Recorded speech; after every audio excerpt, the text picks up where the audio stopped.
Did I get that right? Yeah. So,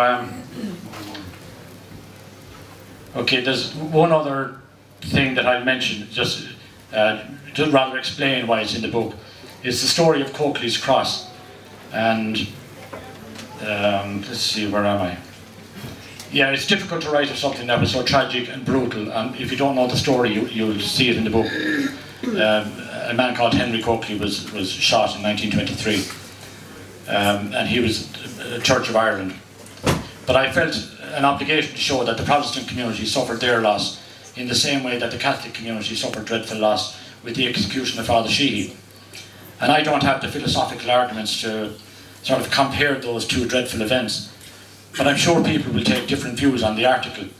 But I present it as a historian, and I'm very happy for you all to be the judges of it and sort of take what you will from the article.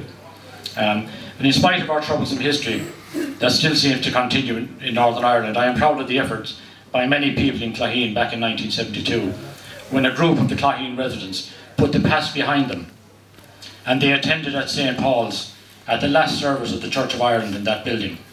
And I'm sure there are people here this evening that were in St. Paul's on that day. It was a powerful coming together of the two religions.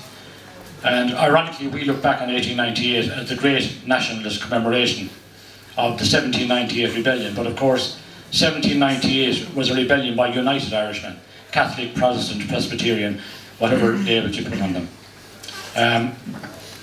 I've talked long enough.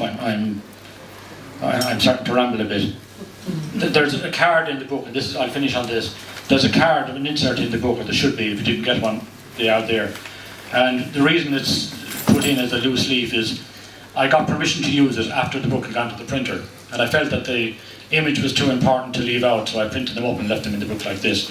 And the reason it's so important is that I think it's in 2014, the 150th anniversary of St. Mary's Church in Clogheen, it will be held.